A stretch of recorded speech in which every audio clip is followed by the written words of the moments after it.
Atlas 31 is an interstellar comet Okay. called like 31 slash Atlas thing. Anyway, it's only the third thing that we've ever observed that is verified to come from outside of our solar system that passes into our solar Okay. system. So it's only the third ever. And one of them was that really long cigar shaped object a couple years ago called Umanua, something that a bunch of people thought for a while was a spaceship because it was like really fast and sleek and thin. And everyone was like, what the hell is this? It's coming from outside the solar system. But anyway, it turned out to, of course, just be a rock. But Atlas 31 is currently flying around in our solar system.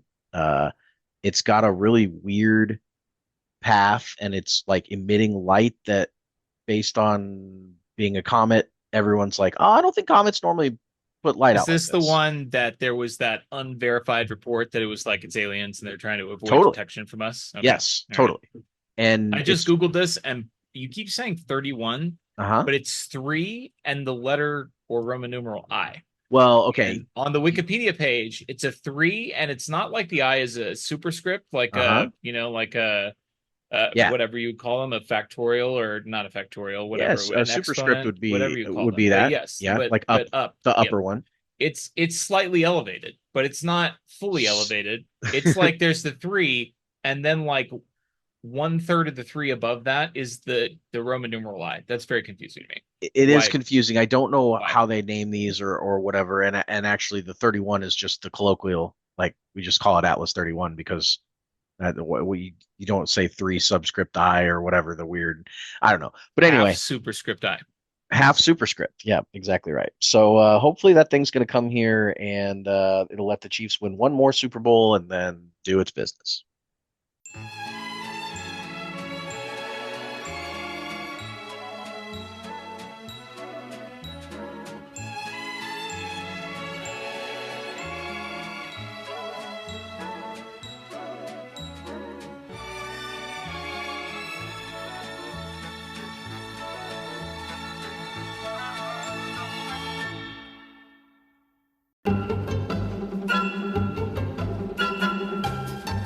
Welcome into It's Always Sunny in Cheese Kingdom. I'm Austin. Find me on X at Real Bird Lawyer, Bird Law Expert on Blue Sky.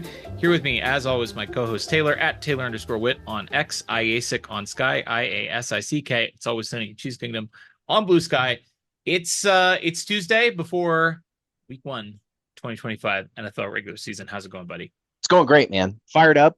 We've got some good, good preseason vibes going. We've got fantasy drafts that are mostly complete. We still have one more really exciting in our favorite league, bar none, the Cutthroat League, which is going to draft tomorrow night and have all 16 of us vying for that coveted not get last place 16 times in a row, which is, as you know, very hard, but possible to do, as you went 16 and 0 2 years ago, and then the first 15 Hmm. cuts. You went Yeah. 31 cuts in a row without last place before. Yes. Thank you for reminding me. Well, it was a great run. It was a great run, It man. was a great It's run, like the and Chiefs. it was a 2007 Patriots kind of situation. Yeah, It was also very comparable to the what the three-peat Chiefs were doing attempts. with the three-peat, the back-to-back, etc. Going that many times without being cut is almost impossible. I pulled it off, but I have a really hard road ahead of me, as do the Chiefs, to bounce back from what would have been a historic victory this season. So it will be very Absolutely. exciting to see how our fantasy leagues play out. Very, very much looking forward to that. And we're gonna be drafting on Wednesday, and then we've got the first game of the season on Thursday night. Now it is Eagles Cowboys, which like Yeah, yeah. whatever. Draft all the Eagles, buddy, because that is going to be a Sure, laugh. it's gonna be a bloodbath for sure.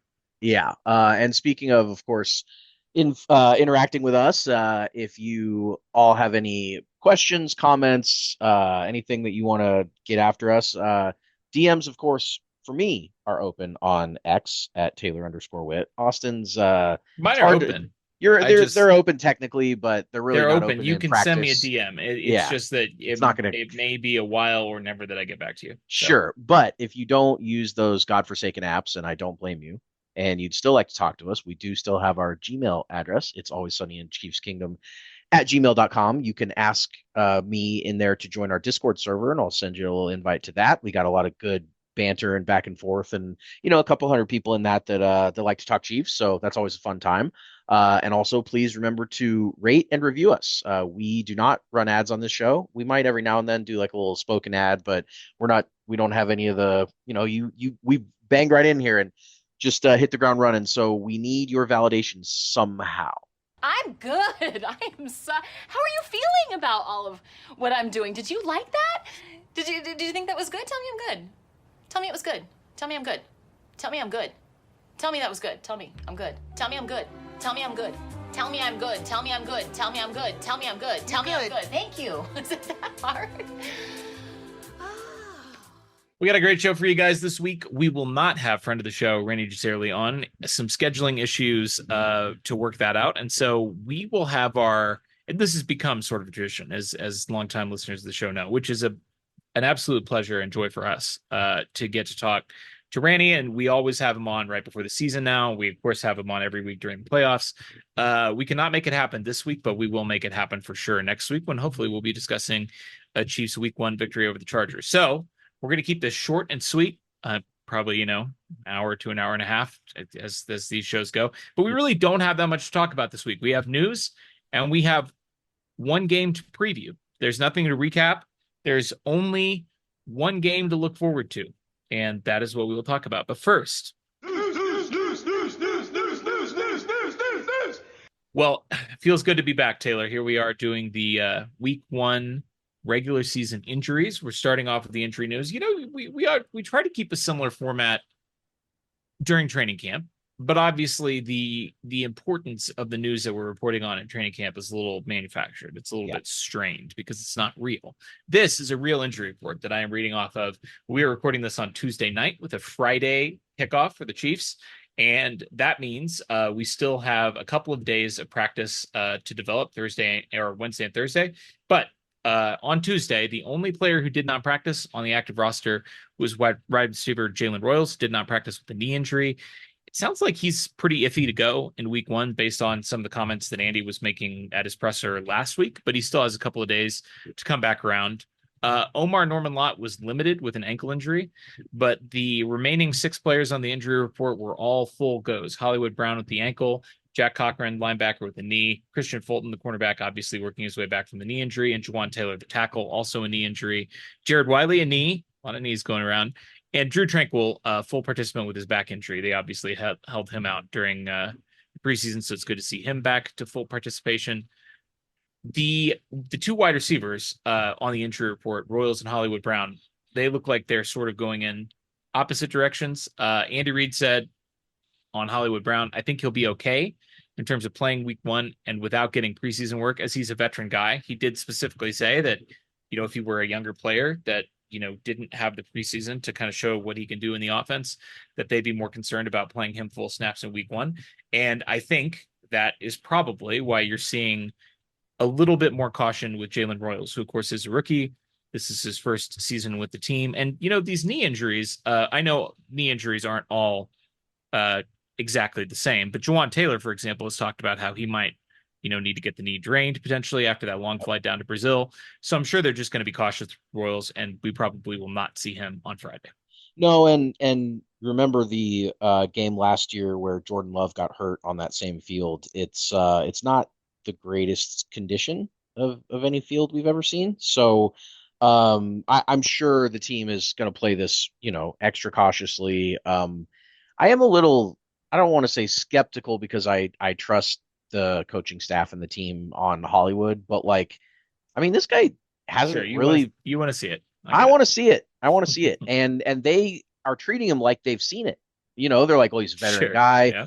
He knows what to do out there. It's like in the 12 snaps that we've seen him as a Chief, he knows what to do out there. Sure. They've seen the practices and they've seen camp and it was a little bit more than 12 snaps. He got into he played in the last playoff games last year or whatever it was. Yeah. But I feel like his impact has been so small so far, and not to say that it couldn't be really big. He's a guy that if it goes the way that the Chiefs talk about him going, then he's going to be a big deal. But I guess I've probably kind of hammered this the last couple times we've talked about it. I would sure like to see it. So hopefully they can feature him a little bit in Week 1. And like you said, Royals probably a long shot to play and probably should be a long shot to play. He played 45 snaps in the regular season, and then he played 34, 43, and 41 snaps in the playoffs. So Jeez. it was not dramatically higher than what you were saying, but a little bit higher. I know you were being hyperbolic, but Sure, sure, but yeah, three times as many snaps in the postseason as the regular season is sure. a little surprising to me. I And don't two of remember those, I mean, him. two of those were playoff victories, obviously. And I mean, as Do you far as have snap share, his 66, stats? 65, and 73% snap share. Yeah, I Okay. mean, 2 targets, no catches against Houston. And then against Buffalo, 5 targets, 3 catches for 35 yards. Yeah. I do remember him making a couple of impactful catches. There's a third game here, but we're not going to talk Ah, about no. that. So I we know there don't wasn't. you don't Just the want two. or need to hear about that. Just the Uh two. let's spend a moment on the Chargers side of the injury report, which looks very different from the Chargers injury reports that we're accustomed to seeing. Yeah. There's only 2 players on this injury report, which is shocking. One of them is my longtime now bench running back in our long running dynasty league, Najee Harris, who blew off his eye with the firework. Apparently, I still have not seen a picture of his eye, but No. he was a full participant. It looks like he's going to play. And then defensive back Elijah Molden was limited with a knee injury. This looks like a very healthy Chargers team until you realize that this does not include, of course, players who are on injured reserve, who are not on the active roster. And that would include their starting left tackle, Rashawn Slater, who was injured in training camp with a torn patellar injury. I mean, like in the first week of training camp, As soon as they could charge her, they charge her. blew out his knee. He will not play the entire season. So Joe Alt, who played right tackle last year as a rookie, will shift over to left tackle, and their right tackle situation will be a revolving door of whoever gets beat the slowest. Yeah, it's the Chargers, I do sort of sympathize with them. Sure, And how could you not? how yeah, exactly. How can you not as any human being with any amount of empathy at all just look at their situation? And the other thing about the Chargers is that they are not this like bitter hated rival that the Broncos and Raiders are, and even some of the other AFC contenders are. There's really just like a level of sadness to them Sure, that nobody else can, except for maybe Buffalo, can really match with, where it's just like, man, how do these fans and players wake up year after year, day after day, and continue to support those Bolts? They're better than me because I don't know if I could do it. The Rashawn Slater news was so predictable. It was just not specifically him, but just some devastating Chargers injury was going to happen sooner rather than later for this team, because that's what always happens. And if it's not an injury, it's a bungling of either a hiring or a game time decision or an execution. I mean, it's just Chargers going to Charger is one of the most like predictable, immutable parts about sports. Like it's just so crazy how crazy they are. it So doesn't matter where the team is. It doesn't matter what they're called. It doesn't no, matter who the head coach is. It no, just it no, happens every year. it's crazy. One item of news: Trent McDuffie, obviously the Chiefs' star cornerback, is expected to start the season without a contract extension, which is not incredibly surprising since it's Tuesday and the season starts in 2 days, and the Mhm. Chiefs are playing in 3 days. But this is a little bit surprising. I know when we had Charles on a couple of weeks ago, he thought that the team was close, and Trent McDuffie was telling us that he was optimistic that something would get done. He still sounds optimistic that something will get done eventually. It was not Bitter. they told me Yep. to take a hike and I'm Yep. hitting free agency as soon as I possibly can. It was my focus is on the season, and I'm sure something will get done next off season. It's not incredibly surprising that that something hasn't gotten done, other than the fact that, like, if you told me that the reason Trent McDuffie hasn't gotten a contract extension yet is because the Chiefs just extended Trey Smith and George Karlaftis and Nick Bolton Mhm. and paid these other homegrown players, and they just want to spread these big contract extensions for their guys out over a couple of years, that would make perfect sense to me. But it clearly, there were some talks happening. And so Yep. I guess in that sense, it's maybe a little bit surprising that this didn't get done, because it clearly was something that the parties were discussing, and by all accounts were having some productive conversations towards an extension this offseason, and it didn't get done. Well, the big difference between Nick Bolton, George Karlaftis, and even Trey Smith, although it's less of a big deal than all those three guys compared to Trent McDuffie, is their standing in the league, their placement among their peers, Sure. their price point. You know, if you're a player that is not necessarily in the top two, three, four player at your position, you are incentivized pretty highly for locking in a long-term multi-million dollar contract with your team. The second contract, it's the biggest contract of any athlete in sports to get that second contract. And if those three players held out, there was every chance in the world that they either got injured or played poorly this year, and their next contract was going to be, significantly less than the extensions they signed with the Chiefs. With Trent, that's not the case. He is going to get a Brinks truck, whether it's from the Chiefs or from another team, the moment he decides to, negotiate his next deal. And I don't think he's upset at all right now that there's no deal in place for him for the foreseeable future, because all that means is more negotiating power next offseason. And the dollar number is going to go up, and he's going to get a higher AAV because other cornerbacks are probably going to get slotted in above Sauce Gardner, and then he's going to be able to beat them. Like, it's all good for him to push this off as long as possible. The only other thing is that the Chiefs do have the 5th-year option on him, and then a potential to tag him in 27. Right. So if he plays super hardball with the Chiefs, they could take him for 2 years for a good value for him. They wouldn't be underpaying him, but then let him walk in 2028. So, like, both sides kind of feel like they've got plenty of chips in this negotiation. And because of that, that's why I'm not surprised really that it dragged out, and it's going to go till next offseason. And then next offseason, I'm sure they're going to sign some historic deal, and he's going to be the highest paid corner in the league because he deserves it, and he's a great, great player. The only other thing I want to note on Trent McDuffie is, did you see Between Two Trents? This was a short that the Chiefs released on Twitter yesterday. No, I did not. It cracked me up. Are you familiar with Between Two Ferns? With Zach Galifianakis? Yes. So it's the exact same setup. He's got a little fern in the middle, and then it's Trent McDuffie on the left in like street clothes and like real like cartooned up a little bit, and then Trent McDuffie, the football player, on the right in Chiefs gear, and Trent's interviewing Trent. He's very funny in this. He's got good comedic timing. This is like the most I've always thought he was like a charismatic guy, and I've always liked his interviews, but this was like the funniest thing I've ever seen him do. So certainly everybody go look for Between Two Trents and go watch it. It was good stuff. It's funny with Travis, obviously very publicly saying that he wants to go into acting and all this other stuff after he retires. I wonder how many guys on the current Chiefs are thinking like, oh man, I got like the mother of all networking connections here. I've got Travis Kelce, who's going to be married to Taylor Swift, who's going to be in the industry. Like, what can I, Between Two Trents just might be Trent McDuffie's. It might be his ticket to Hollywood. Think about all the famous Chiefs fans, Paul Rudd, Jason Sudeikis, and all those guys. I mean, this is if you are going to parlay a football career into a Hollywood career, this is the team to do it for sure. From a team in Kansas City, of all places. From a team in Kansas City. But, when you're the biggest deal in sports, it doesn't really matter where you're. I mean, New England was the biggest deal in sports for a really long time. And that was, I guess Boston, but really more Foxborough. Sure. So.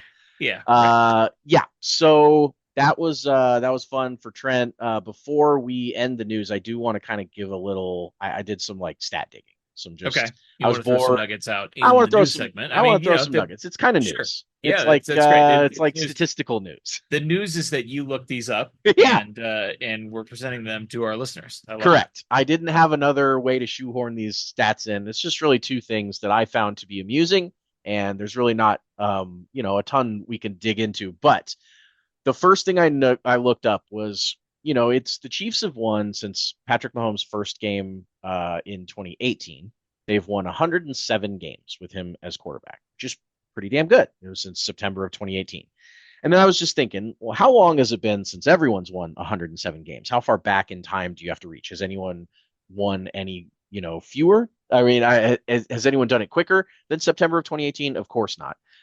And what I found was hilariously the second fastest to 107 wins ago after the Chiefs in September of 2018 is the Bills, which makes sense. The Bills have been the second best team in football for this whole time. Sure. They have been a monster for, winning the East and all that stuff. Their 107 games ago was September of 2015. 3 years, and they're the second furthest. So they, It's the ridiculous. the Chiefs have won 107 games 3 years faster than any other team in the league over the last 7 years. And so the Bills have taken 10 years. The Eagles were on the same date 10 years ago, 9/27/2015. So both of those teams have won exactly 107 games since September 2015.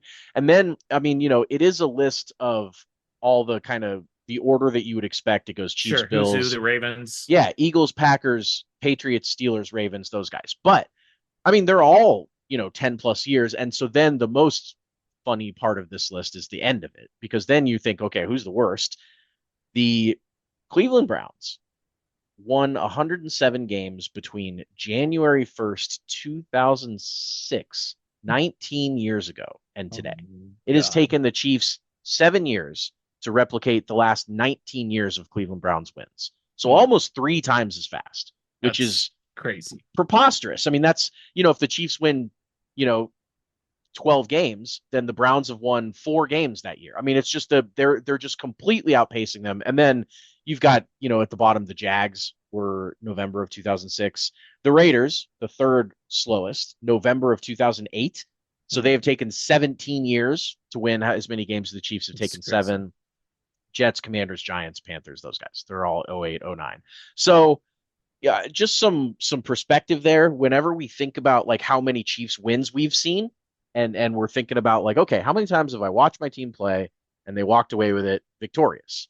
We can say that since 2018, we have seen 107 times, and that's just a stupid pace. That's a stupid pace that anyone who thinks about it for more than 2 seconds can realize that winning over 15 games a year between regular season and postseason. That's 15.3 games a year for 7 years. That's just a mind-numbing pace.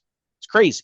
And then that 15.3 kind of got me thinking. I'm like, man, averaging 15.3 wins a season for 7 years. That's a lot of wins. That's a lot of wins in a year to go over 15. And I was like, well, how many teams have ever gone over 15 wins between regular season and postseason in the history of the NFL? And I figured, it was kind of, as I was talking about this with you off air, it's like you said, like winning 12 games and 3 playoff games. A 12-win Super Bowl team would have won 15 games.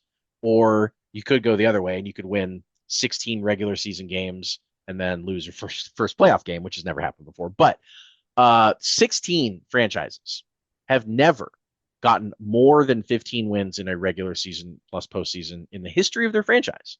15 of them. And they include some very funny, interesting names.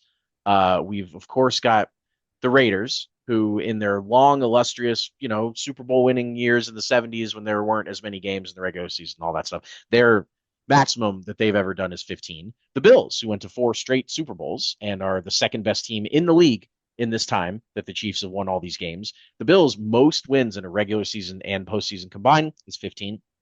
The Packers, literally Lombardi's team, the team that the trophy is named after, has never won more than 15 games in a regular season and postseason. That's crazy. They're like football royalty. I mean, they're one of the teams that if I had thought about, well, who would have done this, I would have said, well, for sure the Packers, Rodgers and Favre and all the early greats. But anyway, they haven't done it.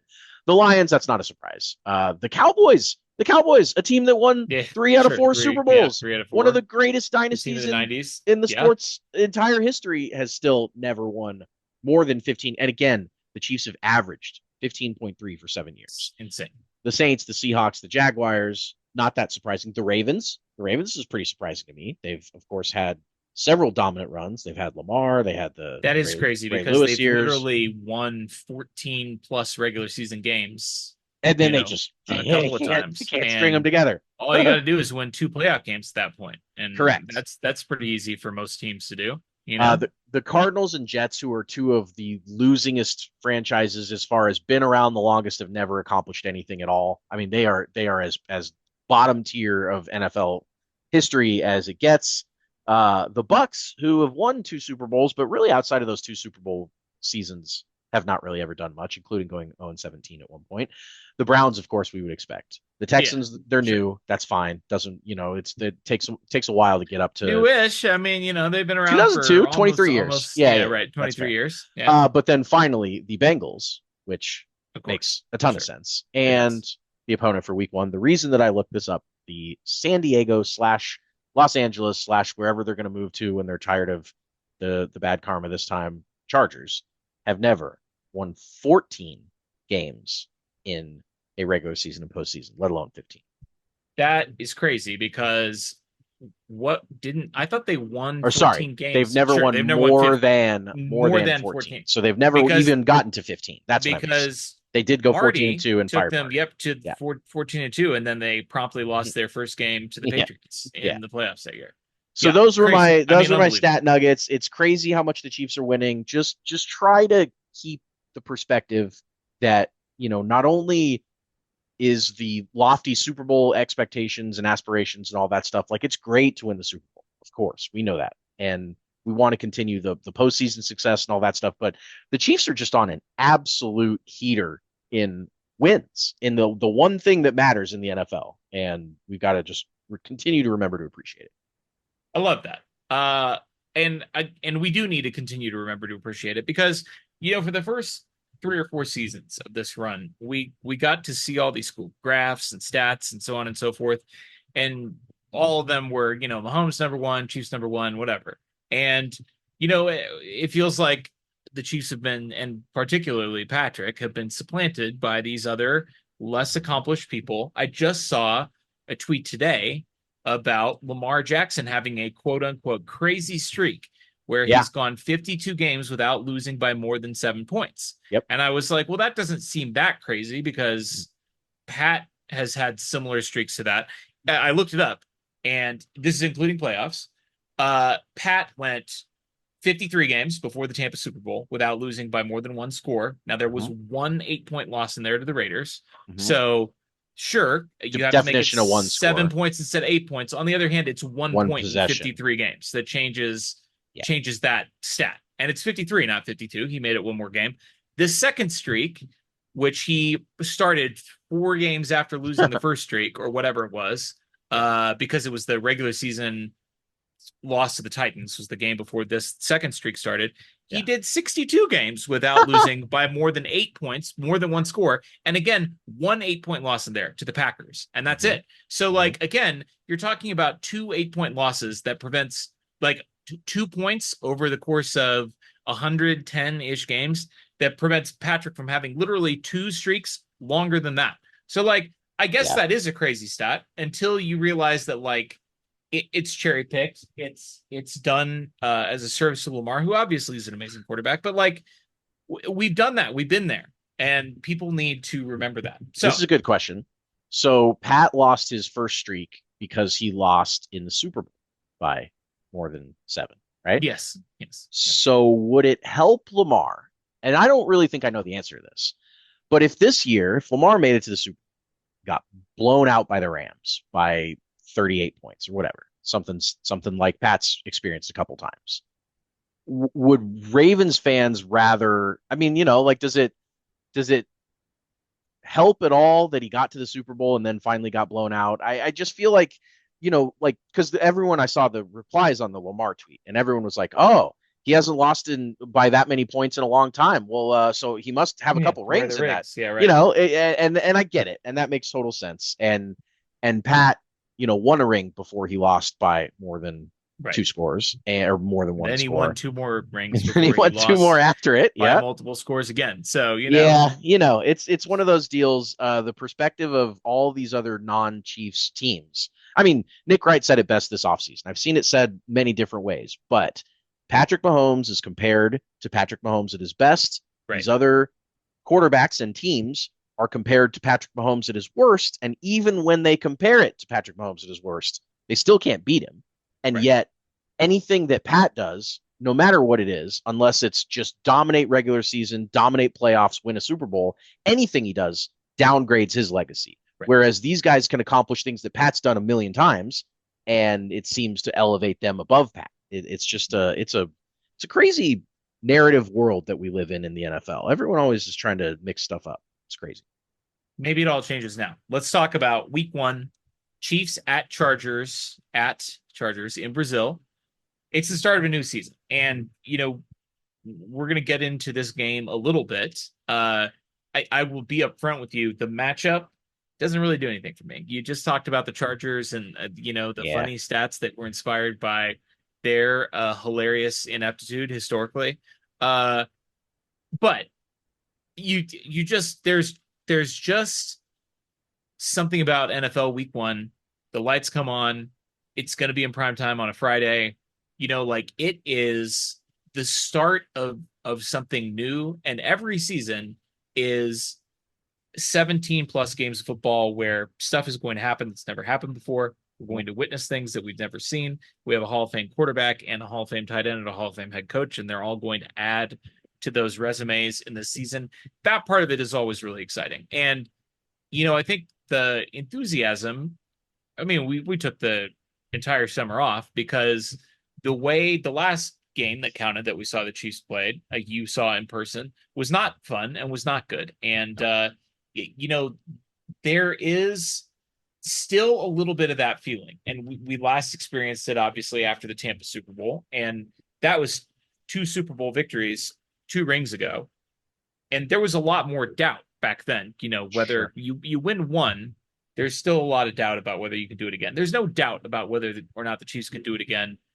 But it's week one. Everything is in front of them. And that's exciting. It's fun. It's the magic of football is in the air. The magic of football. It's one of those things that, you and I always talk about history, legacy, kind of the big picture stuff. We love it. That's one of the reasons that we love having our friend Randy Gisarelli on the show so much, because contextualizing what we're seeing, it's not just about, hey, can I get a win this week and feel good about it? It's like what the Chiefs have done for us is rubber stamp themselves in the history books of the NFL. And that gives everything they do, every transaction, every game, every season, more weight than what the other 31 franchises are going through. Those fans, everyone else is just another year, and they can hope and wish, and it's week one, and they can say, oh yeah, okay, this is the year for X number of teams, whatever. But for the Chiefs, everything they do matters. It just matters more than the other teams, and it's because there's more on the line, there's more at stake. And so for me, I feel the pressure, and I don't. Sure. I don't think that's necessarily a bad feeling. I'm not saying that as if I wouldn't want the pressure or that it sucks. I'm just saying that it's there.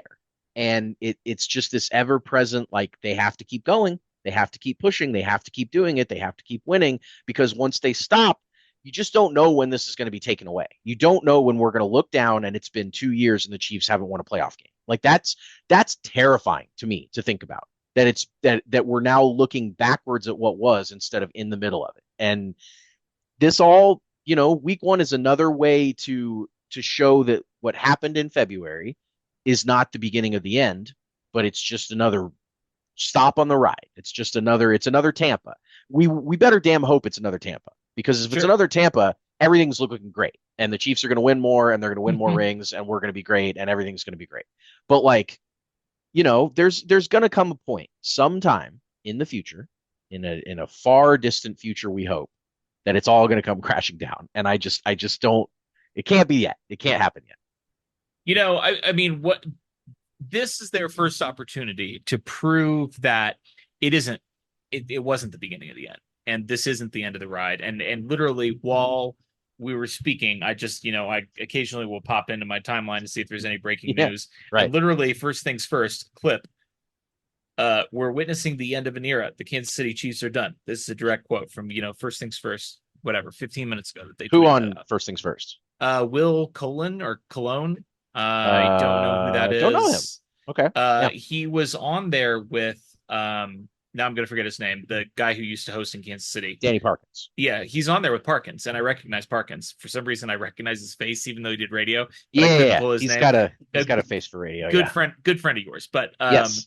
In any case, it was Will Cologne. And this is just a perfect example. Like, you can't consume football content. This is part of the reason why we took such a long break from this show.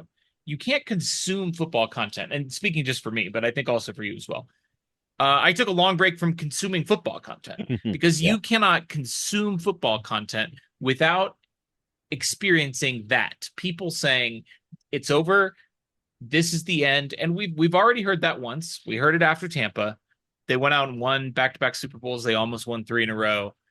And you know, they flamed out against the Bengals in the AFC Championship game the year after Tampa, and that was really, you know, the lowest ebb for the franchise, which is crazy to Correct. say. You know, like Yeah, we went AFC 2 whole championship years game. Yeah. without winning the Super Bowl. You know, like yeah, boo hoo, we have it so hard. But this is the Chiefs' first opportunity to silence their critics and silence their haters, and you know the mindset of the team. You know, everybody that you talk to, we talked about talked to Charles a couple weeks ago. I've heard, you know, the Chiefs just released the first episode of the franchise, and Mitch Holthus was talking about this. And I get that, you know, he's part of the organization, he's a mouthpiece. The point is that the vibes are different. You know, the vibes are different. Yeah. The guys are comfortable going up there and answering questions about the Super Bowl. You know, Chris is cracking jokes about it, how he still has marks That'd be on his hard. backside from. That'd be hard to do. Sure, but it is something that they're capable of doing because I think they're ready to climb back up the mountain. And yeah, to turn the page. Yep, I agree. Let's get into the opponent here. I understand that the focus of this game for us is going to be just on the fact that football's back. It's week 1 of a new season, an opportunity for the Chiefs to bounce back from another low point. And again, we're talking relatively speaking. You know, the Cleveland Browns have won 107 games in the last 20 years or whatever it's been. Yeah. And you know, we're here crying about losing the Super Bowl, which was sad. And I mean, it's a different kind of heartbreak, right? I know. But I know. It's we're all back. Perspective. And the Chiefs' opponent in week 1 is a divisional opponent. It's the Jim Harbaugh Chargers, who the Chiefs are 2-0 against. Now, the Chargers were the second best team in the AFC West last year. They did make the playoffs, and you wouldn't know it if you lived here in Colorado like I do, because the Denver Broncos are the epitome of that person in third place on the podium celebrating meme, you know, looking up at the other two teams. The third place team, you would think that they won the division last year based on the vibes here in Broncos country. But the Chargers were 11-6. They made the playoffs. They obviously were playing a last place schedule. They brought in Jim Harbaugh, who has a reputation as an organization builder, you know, who has had quick success at every place that he's coached and then has had trouble maybe sustaining that success long term. The Chiefs were 2-0 against the Chargers last year. They were 17-10 and 19-17 victories in week 4 and week 14. Week 4, of course, was the game where Rashee Rice was injured on a Patrick Mahomes interception, and Patrick trying to make a play and obviously slams his helmet in Rashee's knee, knocks him out for the year. And that week 14 game was the Matt Wright double doinker to win the AFC West.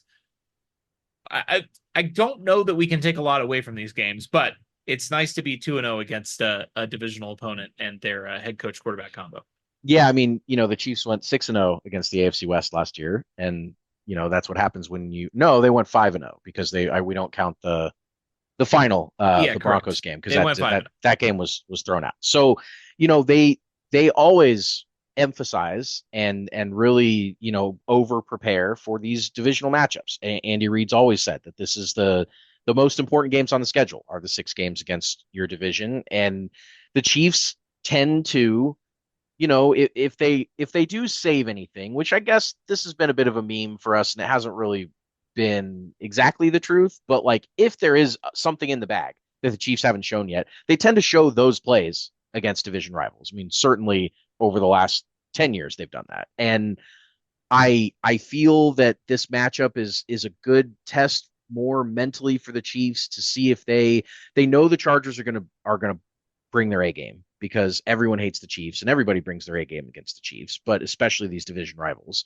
And it'll be a good test to just see how woken up and ready to play meaningful football where the bullets are actually flying and actually real, and, you know, see if they can come out there and slug one out with a team that likes to run and play a little defense and has got a good quarterback. And I mean, they're, you know, the Chargers are, I don't want to say built to beat the Chiefs because they can't beat them, or at least they're, you know, Herbert's 1-7 against the Chiefs, but like their formula is the formula that you'd like to use to play the Chiefs, where you run the ball well, and you play defense, and you got a quarterback that doesn't make Limited mistakes. possessions, right? You Yep. got a coach that has a reputation for being able to be a solid head coach. I mean, all the things that the Chargers have on paper seem pretty good.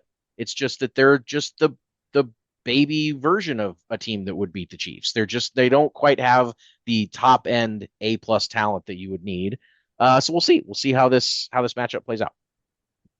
Before we get into kind of breaking down both sides of the ball, I do want to touch briefly on you mentioned the turf and Yeah. obviously the disastrous turf that was there last year. So I just was checking X to see if I could get an update on that, and the pictures actually look pretty good. This is They from better. a week ago, but it's like Charles said when we had him on a couple weeks ago. You really want to be the team that plays there second, Yeah. because if it's a disaster the first time, you know that if the NFL is ever going back there, we've seen it with Mexico City. Mhm. We've seen it with not that the Arizona. Super Bowl turf was a disaster for Yeah. us. It Yeah. was for teams that don't know which cleats to wear when they're out there. But the NFL will always overreact to perceived problems on the biggest stages, and so it looks like the turf is going to be okay. It'll be interesting to see updates out of Brazil, what the Chiefs get done when they travel down there, and just in terms of it'll be interesting because they've never played there before. They've played some international games under Andy Reid. Obviously, they went to London Yep. in I think his first season as a head coach, and then they did. I think it was 2013 or 2014. They played in London, and then of course they played in Germany a couple of years ago. They Yep. played in Mexico City, Yep. so Yep. I'm sure they have a protocol for this international situation. But they've never played in Brazil, and they've never moved the organization there for a game. So it'll be interesting to see how they adapt to that. But obviously, we're confident that if any team can do it, it's Andy Reid's Chiefs. Can we ask Molly what the plan is? If she's got a good travel plan for the Chiefs and knows what to do, she sounds like she's ready to get on the pod. She is 2 floors away from me, Huh. and she just What has an a very impressive little hound. she just has a very powerful bark built into that tiny little body. So Love it. let's talk ball. And traditionally, we have always started our game previews talking about when the Chiefs offense has the ball. And for the first time in a while, I'm excited to start Yeah, on the offensive side of the ball. It's been a while, Taylor, I since know it. I've I been feel it. truly excited to start about the Chiefs having the ball. In fact, I think we did for a brief spell sometime in the last 2 years. We had a little spell in there where we were previewing the defensive side of the ball first, but Yeah. no longer, because the Chiefs are relatively healthy. Jalen Royals might miss this game, but everybody else on the offense is ready to go. The preseason, the last final preseason game, the Chiefs looked excellent. The starting offense was consistently excellent throughout. Obviously, very limited action in preseason game 1, but should have scored 3 touchdowns and 3 drives in preseason game 3. Josh Simmons seems to have solved the left tackle problem. The deep ball is back. Matt Nagy was talking about how the plan is to, light up the scoreboard in week 1, go out there and put some points on the board. Really the only downside when we're talking about the offensive side of the ball is the Rashee Rice suspension and not having him available in week 1 against the division opponent. Yeah, but as we've talked about, we're used to Rashee Rice not being available. I mean, that's been a reality for the Chiefs for a while. And if you think about this offense, it's okay, no Jalen Royals, but they didn't have Jalen Royals last year, and no Rashee Rice, but they didn't have him after week 4 last year. And Josh Simmons is a plus. It's a huge plus, probably. We haven't seen him in live game action yet, but he certainly is trending to work out better over there on the left side than what the Chiefs have done lately. And I mean, if I were to say week 1, who do you think, if we were to set an over under on like who would have more yards between Tyquan Thornton and the Ravens DeAndre Hopkins? Like, I mean, to me, I'm going with Thornton, and he's Sure. like Yeah. Chiefs wide receiver 4. I mean, Sure. like it's a good problem. That's a really interesting prop, by the way. It is, and I don't know. I mean, obviously, if the Ravens try and force the ball to DeAndre like we did, I'm sure there's a chance there. But I just mean, what DeAndre Hopkins was providing to the Chiefs offense at the end of last year was not a ton. It was the idea was a lot better than the reality, and putting a little burner in there, a young, hungry, getting his second chance at football, can run the hell out of the 40. I mean, Thornton's a really fun guy to think about adding to this offense, and it's really not a guy that is being super talked about in like preseason prediction type of. I mean, Sure. he's an Yeah. afterthought, and Right. really, I get it why he's an afterthought. He's a camp body that made the roster but I do think that the Chiefs have. I mean, even when you talk about Remigio and Brownlee and guys like that, like they have more juice in the offense this year than they had last year. Rashard Smith, there's some fun here, and tight end room is back and ready to go. I mean, think about how hungry those four tight ends are going to be to go out there Sure. and gobble up the Chargers. So yeah, when the Chiefs have the ball, you're right. The last couple of years, it's been a little frustrating, a little disappointing. There have been a lot of reasons why that's been a struggle, but I think the optimistic view of this team, sky's the limit on offense, and I cannot wait to see how they come together week one. You know what's fun about this too is that this is a real test for the Chiefs in week one. Rashee Rice obviously played in week 4, but he was injured in the first half and didn't have a catch against the Chargers before that injury took him out of the game. And this Chargers defense was really good last year. They were actually the number 1 scoring defense in points allowed last year, 17.7 points allowed per game, which is crazy. The advanced metrics are a little bit less favorable, but they were still 9th in defensive DVOA. So this was a really good defense last year. I mean, they held the Chiefs to 17 and 19 points in those 2 games. So this is a real test for the Chiefs. And it's going to be really fun to see what the Chiefs are doing in week 1. Now, you mentioned the Chiefs like to pull out all the stops in divisional games. We do know that they do like to save some things for the playoffs, but they also we haven't seen this in a few years, but it used to be kind of a September tradition that the Chiefs would run something out in week 1 and set the league on fire. It was the RPO thing in 2017 when Alex was still the quarterback. At the pop passes in Mahomes' rookie year. I mean, starting in week 1 against the Chargers, they scored a touchdown against the Chargers with the pop pass. Two with the pop pass, 2 of his 4. That's right. Yep. They ran it twice against the Chargers in Mahomes' first start in 2018. It's been a while since we've seen that. Now, the Chiefs have always been pretty good in September. They always start fast, but it's not quite like it used to be with them running out, this crazy new gimmick that everybody in the league is copying, like it used to be 2017, 2018, even 2019 a little bit. And I wonder if we might see that. Like, I don't want to get my hopes up, but I have a theory maybe. Yeah. My theory is that we started to see that shift from beginning of the season to end of the season. It became Rose Bowl, and it became these late season things, because now the Chiefs, when they weren't the hunted in the NFL, when they weren't the number 1 team, they could having the same thought. Yeah. They could come out and they could screw around and they could bring their A game in week 1. And then by the time they were running their A game in week 17, everybody had notes. They had prep. They knew what to do. And so instead, Andy actually has come out recently and been a little bit more vanilla, or at least a little bit more like he was the previous season, and didn't really bring anything new until then they evolve, and late in the year they need a play, and now they can reach into the bag of tricks and they can say, now we're going to do that when it matters, instead of doing it week 1 at the Chargers when it didn't matter. So there is something about, I've always felt that this team is the best in the NFL at preparing to be good late in the year. Sure. To big picture it. Question about that. And they're the only ones, and we've said this before, both of us, they're the only ones who can afford to big picture it. Right. They're the only ones who have a runway and who can say, if we burn a game in September, that's okay. We'll be around. We'll be around later on in the year, but we're going to be better then, and we're going to be in the playoffs, and we're going to be in the Super Bowl. And everyone else is clawing and fighting and scratching for every win, because every win is so hard to get for every other team that hasn't averaged over 15 wins a year for 7 years. I mean, it's the Chiefs winning football games is not the biggest goal for them. It's winning Super Bowls. And it's just, they just approach it like that. And it's so funny. I also do want to tell you the quarterbacks that the Chargers defeated to get to that number 1 scoring defense last year. Tell me. just so we're all on the same page, this list Yeah, of hit me. quarterbacks that they won against were. I mean, it was the last place schedule to begin with. It was the last place schedule. It was Gardner Minshew. It was Bryce Young. It was rookie Bo Nix. It was Spencer Rattler, starting quarterback for the Saints, but still Spencer Rattler. It Sure. was Jameis Winston, backup quarterback for the Giants. Third string quarterback, actually, because they elevated Jackson Dart to second.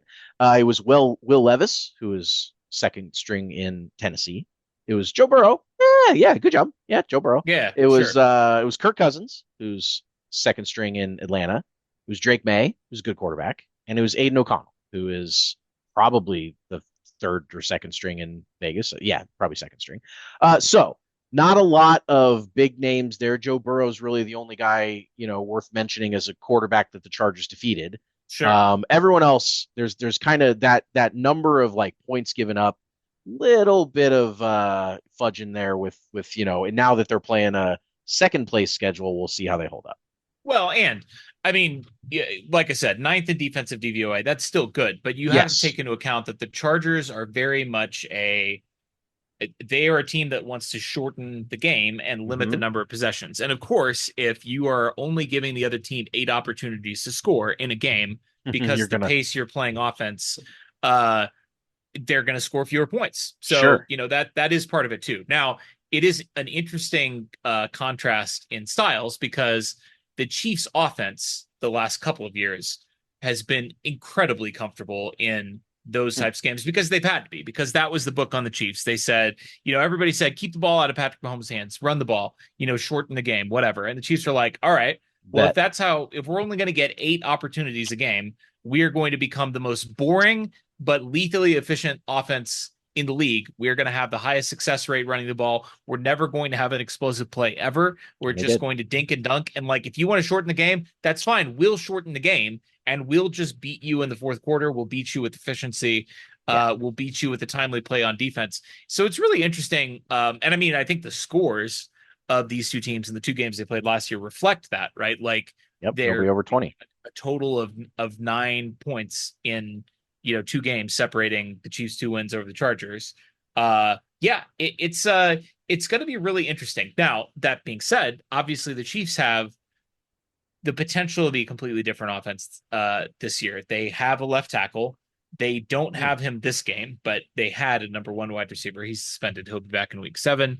But even without Rashee Rice, who they only had for about a quarter against the Chargers in the first game last year, this wide receiver room is so much better and so much deeper than it was last year. They didn't have Hollywood Brown in the matchup last year, and I know you're still waiting to see it from him, but theoretically he's Xavier Worthy in his second season. And with a revitalized Juju Smith-Schuster, by all accounts the healthiest he's been in years. A real interesting wild card in Tyquan Thornton, who, like, we talk about this all the time. Like, even if Tyquan Thornton isn't, I loved your prop with DeAndre Hopkins, because the only thing Tyquan Thornton needs to win that head-to-head over Ravens DeAndre Hopkins is 1 catch. He only needs to catch the ball once. Yeah, and totally. The thing about a guy like Tyquan Thornton is, even if he's not catching the ball, and even if he's not showing up in the box score, just his mere presence changes the math so much on defense, especially when you pair him with Xavier Worthy, the fastest player ever in the history of the NFL Combine. And, a pair of very capable underneath threats in Juju Smith-Schuster and Travis Kelce. And when he returns, Rashee Rice. I mean, guys that are just absolutely lethal in the middle of the field when defensive backs are giving them some space, which they're going to have to do with Xavier Worthy and Tyquan Thornton out there running the ball deep, running those go routes. This team feels faster than the Legion of Zoom.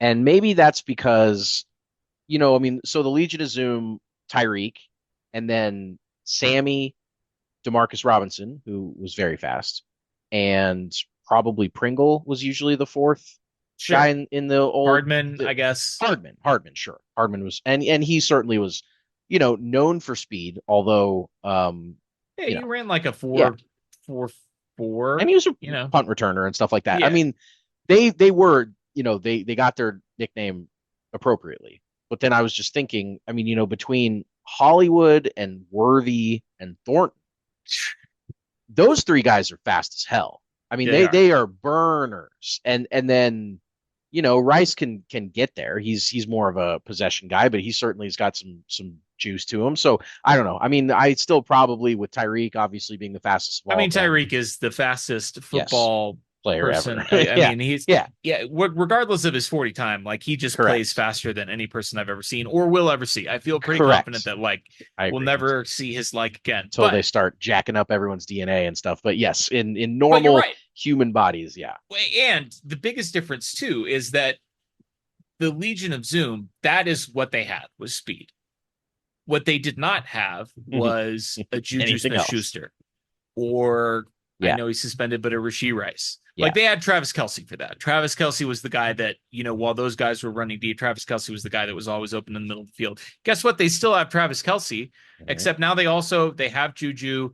The guys at the bottom of the wide receiver room sort of fit that mold. Remigio and Brownlee Yeah. are also guys that theoretically could be successful kind of in that middle of the field role when the Chiefs are running Thornton and Hollywood and Worthy deep and clearing out the middle of the field.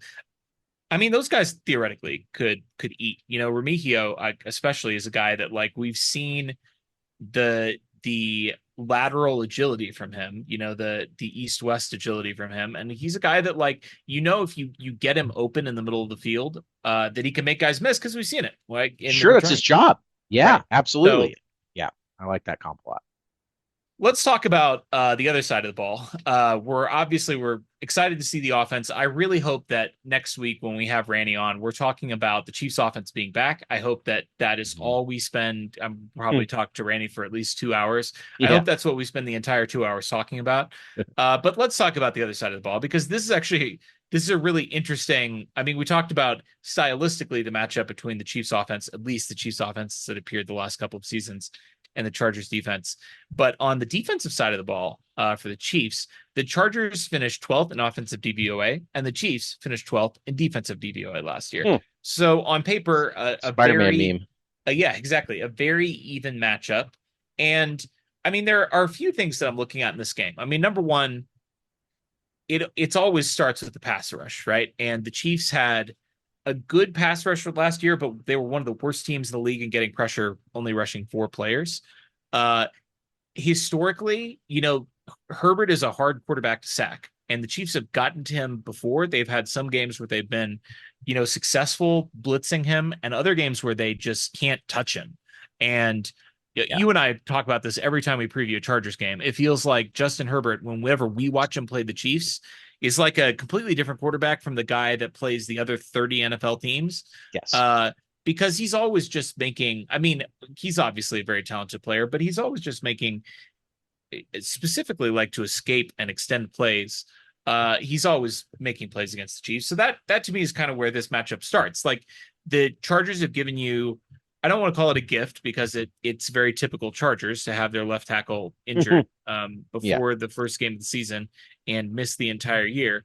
But they've given you an opening here.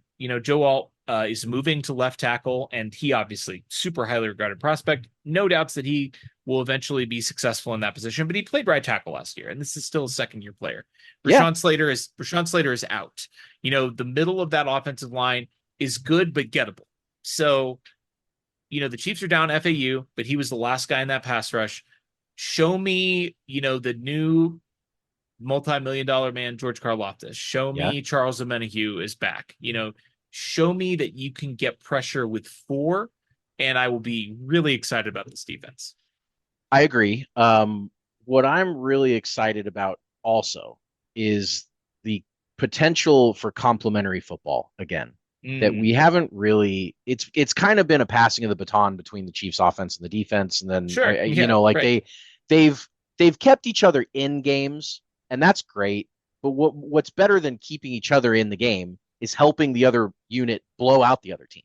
I mean, if the Chiefs score quickly and the Chiefs defense, if the offense scores quickly and the defense is out there for a long time, can they hold up to that kind of no longer getting an 8-minute break every single time the offense gets the ball because they're grinding the clock out? Sure. Can they pass the game off back and forth with each other effectively? And if the offense is scoring The other thing is that the defense doesn't need to be perfect. They can Right. be more opportunistic. They can take Mhm. more chances. They can play with that swagger of like, hey, you might get us, but Pat's definitely going to get you back, and then we're coming after you again. I mean, the type of the Sure. 22 era, 2022 Chiefs were so confident on defense. They weren't even necessarily that much better, but they just knew that the offense was going to take care of them. And so they were allowed to fly around and make plays, and they were allowed to Right. go out there and do their thing. And so that's the type of stuff where I'm looking forward to the offense releasing the defense from this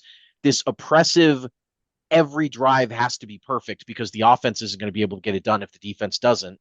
And just being able to go out there and play good, dominant, well-rounded football. That's my main goal, is just to not feel that either side is pulling the other one across the finish line, because yeah, it's so much better for the Chiefs' chances to go deep in the season if they've got guys, I mean, a unit on both sides of the ball that can get stuff done. So that's my kind of my key, is like, can the defense look like they're not under all the pressure in the world to go out there and make a stop on every single play? Yeah, and I think that's fair. Like you mentioned the 22 team. That's probably the last team where you could, I mean, the offense was still the dominant force in the regular season, but by the end of the year, with all those rookies, Karlaftis and McDuffie and Mhm.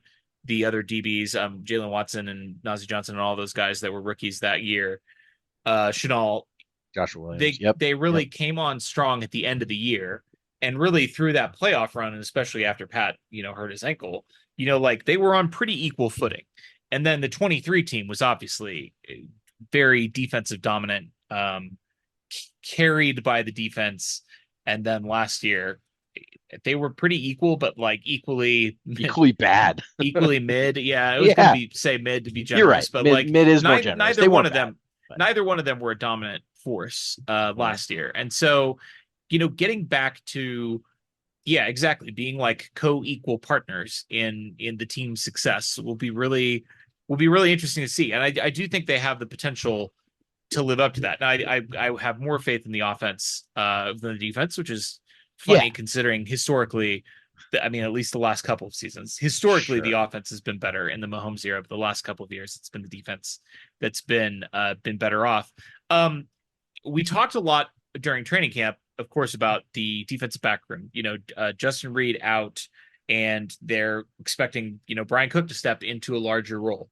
You have a lot more youth in the cornerback room, and there are going to be guys and this is true every year. The Chiefs always are asking, later drafted rookies or new faces of the team, Christian Fulton, to play significant roles in this defense and in the defensive backfield. This is not going to be any exception, and it feels like they have a little bit of an easy test in the sense that like the Chargers don't have a wildly impressive unit of pass catchers, but they do have Lab McConkey, who was really good last year, and they're going against I feel pretty comfortable calling Herbert a top 10 quarterback. Oh Like yeah, I yeah. don't Talent know. wise, yeah, I don't sure. know how much higher I would place him, but he's definitely in Agreed. the top 10 somewhere. He's probably between 7 and 10, I would say, if I had to rank him. Maybe That's maybe fair. 6 and 10. I think So that's he's in fair. the bottom half of the top 10, but he's comfortably in there. I'm really interested to see where McDuffie plays in this game. When we talked to Charles a couple of weeks ago, his take, which I've seen others make as well, is that the Chiefs really would love to be able to primarily play McDuffie in the slot, and they really would prefer that they have, a second outside cornerback other than Jalen Watson kind of step forward and establish himself. And, Joshua Williams, Nazeeh Johnson, all of those guys from that draft class have had stretches Yeah. where they have played outside cornerback at an above average level. Yep. And sometimes because of injury and sometimes because of who knows what, they have fallen off and they have not consistently played at that level, but they have occasionally done it. And it'll be really interesting to see. I mean, like this is the matchup where you would want to see it, where you would want to see the Chiefs have two outside cornerbacks, and hopefully Fulton's that guy. I was going to But say revenge game. sure, It's his former exactly. team. That's That'd be right. that'd be nice if he picked up on a read or something that he had, keyed in Sure. on all those Yeah, practices sure. against Herbert and all the time he spent with that team, Yeah, and it's a great point. maybe housed one or stepped in front of one. I mean, he might not be. I don't know how healthy and like how much we're going to see of Christian Fulton right away. But I Right. do think if there's a DB other than McDuffie that's going to make a big play in this game, a significant one, I mean, why not peg the guy that they brought in on a big free agent deal that's the former Charger that, can go out there and use his past, experience with that team to kind of get one on him. So I'm really interested in, like you said, the room, the DB, like how they match up, how they perform. McDuffie and McConkey is certainly going to be one that would be a big one-on-one battle. That Yeah. Lad McConkey's a good He's a football dude. player. He's a good player. He is a dude, and they do still have, or they have again, Keenan Allen Yeah, after right. spending a little bit of time with the Bears. He wandered his way back into to LA, and he's not the player he once was, but he's a guy that is a vet and that knows how to get open and knows how to do what he has to do, and so I mean they're not they're not the Bengals. They're not a team that's just going to completely beat you over the head with talent on the outside, but they've got some guys that if you're not careful, especially Lad's a guy that, if the Chiefs let Lad eat, he will eat. And so are they gonna clamp down? Are they gonna put McDuffie on him? Are they gonna try and test some of the new Noel Williams or someone? I mean, it'll be really interesting to see what their defensive game plan is there. It will be interesting because you mentioned Keenan Allen, Lad McConkey. He's a wide receiver, so you can pigeonhole him, stereotype him as like a slot guy. He can play outside. He's obviously better in the slot. Keenan Allen was always like not a slot only guy, but like that's always where he's been better. And you can't play two guys in the slot, so it's going to be interesting to see what that split looks like for the Chargers. And we haven't really seen since the great L'Jarius Sneed season of 2023, the Chiefs employ a lot of shadow coverage. I'm sure McDuffie could do it. And if you were ever going to do it, like this is the kind of wide receiver you would want McDuffie to shadow Yeah. is Lad McConkey, a guy who, like McDuffie, is better in the slot and isn't going to overwhelm you with his size in a way that, somebody like, I don't know, DK Metcalf would, right? Like Sure.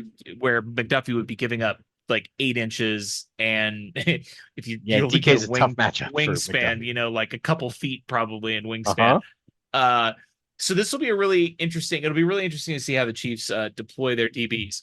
I guess the other part of this matchup that I'm looking forward to is, we mentioned Herbert looking like Superman against the Chiefs, but then you go back and look at the box scores, and like you're like, well, the Chargers score like 17 points in this game. Like I remember Herbert being like, oh my God, like how do we ever Yeah. stop this guy? This guy looks like the best quarterback in the league or the second best quarterback in the league. But then you look at the box score and they scored 17 points or 20 points. And Herbert has beaten the Chiefs once in 8 tries Mhm. against Mahomes. So Mhm. can Herbert beat the Chiefs, right? It's sort of like it's so funny when you look at the quarterback landscape because you have Burrow, who obviously started out 3-0 against the Chiefs, Mhm. including the playoff win. And then like every other guy, Josh Allen in the regular season, like, okay, Yep. he gets us in the regular season. That's fine. But then, of course, he's never beaten us in the playoffs. Yep. And then, like every other Lamar. quarterback, it's like Lamar has beaten us once. It was a Clyde Yep. Edwards-Helaire fumble in field goal range that handed him a 1-point win. And that's the only time he's ever beaten us, regular or postseason. Herbert has beaten us one time in 8 tries. It's like every other guy Yeah. is useless. Like they just can't, there's no guy that owns us in the way that we own pretty much every other team in the league. No, there's kind of one. I mean, Brady did well Sure. against the That's fair. Chiefs. That's fair. But there's a reason that Tom Brady's Tom Brady. And Yeah. you're right that the current landscape I mean, Jared Goff's the one guy that's 2-0 against the Chiefs. He beat them once with the Rams and once with the Lions. And it's just everyone else has such a hard time getting over the hump of actually winning the game. Guys will perform. Herbert's performed well against the Chiefs. Josh Allen's always performed well against Chiefs, even when they lose, of course.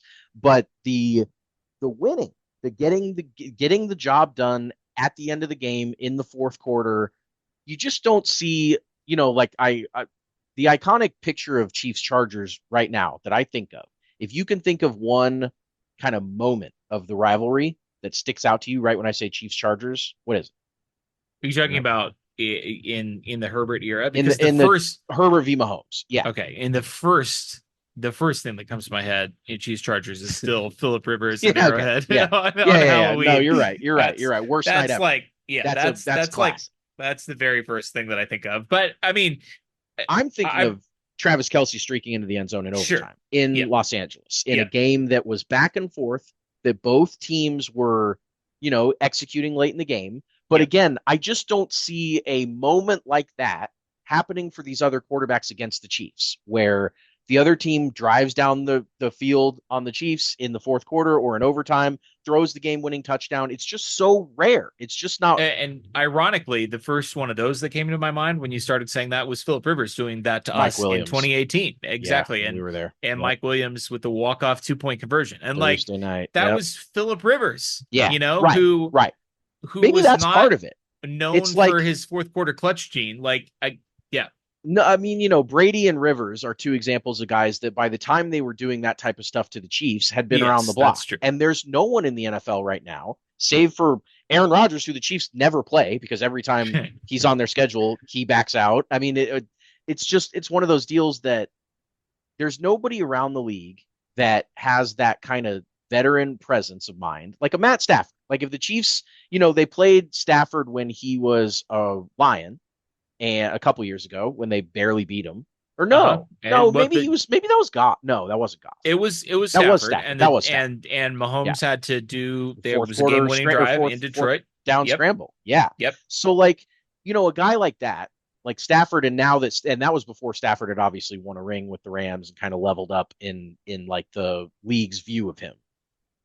You need a guy that kind of has been there, because all these other and I know Allen and Burrow and Lamar, I know those guys have quote unquote been there, but they clearly don't have the it factor to be able to slay the dragon, to go up in the biggest of moments. Brady if Brady just keeps beating you. Yeah, right. Yeah, right. Like how do you become Brady? Yeah, right, exactly. And for Mahomes, he beat Brady in the regular season. He obviously didn't beat him in the 2 playoff matchups, and then Brady retired because Brady was 45 or whatever, right? And now there is no Tom Brady in the league. But before he retired, how do you supplant Tom Brady, right?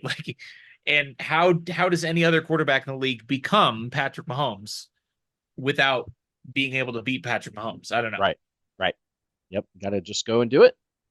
I guess if Josh Allen ever figures out what works for him in the regular season, but that's kind of that's just kind of like it's a regular season Chiefs things, right? They don't try as hard in the regular season, and the Bills and the Ravens and the Bengals and the Chargers and the Broncos and the Raiders and everybody, they do.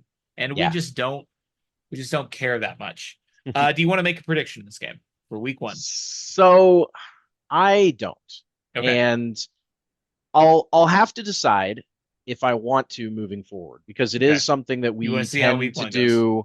Well, it's not just week 1. I've kind of grown tired of predictions in sports, and I've grown tired of it in the sense of regular season record predictions and pre-game predictions and pre-anything predictions, because at the end of the day, number one, if someone could predict the games accurately, they'd be a trillionaire, because they could just predict them all in Vegas and go about your business. And it doesn't super matter what the predictions are, because then the game happens and no one ever says, well, the game was 24-17. This guy predicted 23-20. Can you believe that? How close he was? It just doesn't. Sure, great. It's not relevant to anything other than what it does do is it kind of is a temperature check on how I'm feeling about the game, about just because that's interesting to know.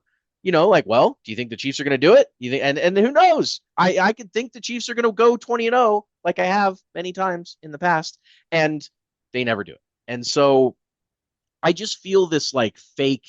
If I sit here after railing against predictions that I've done for, I mean, I don't think they bring value to sports conversations. That's fair. To predict anything. I don't think the specific score predictions, first of all, those are dumb as hell. Nobody ever has any type of there's no accountability, there's no ranking, there's no point system, there's no reason to say 23-20. There's no reason, because it never matters. But beyond that, I don't know what's going to happen.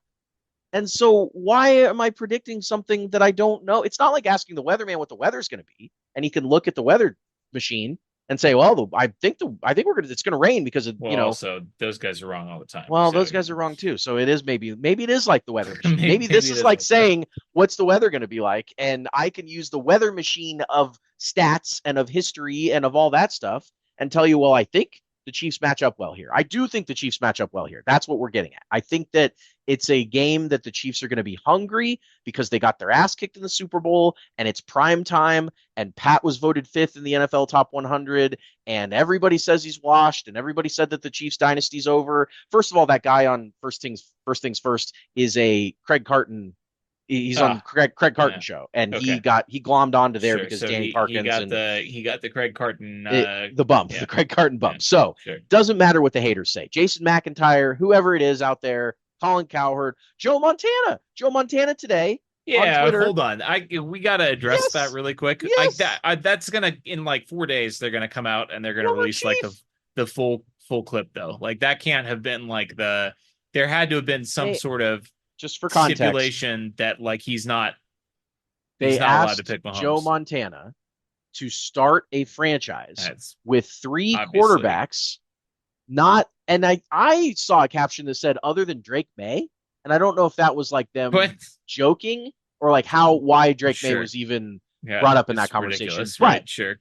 Just to recap, he said the 4 quarterbacks he would start a franchise with were Josh Allen, Joe Burrow, Justin Herbert, and Jalen Hurts. So quarterback that starts with a J, Joe Montana, likes 4 quarterbacks that all start with J's, Josh, Joe, Justin, and Jalen.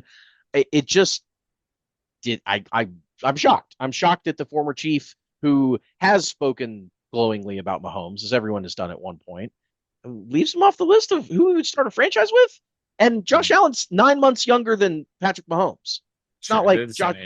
I mean, also Lamar Jackson. Like, there's a lot. Oh yeah, Lamar's not on there. Herbert and Hurts are on there before Lamar and Mahomes. There's a lot of problems with that list, and I feel like there had to have been some sort of stipulation, or they demanded that Joe give a hot take. Anyway, everything that you said about predictions is well said and relevant, and I completely agree. That being said, 28-17 Chiefs.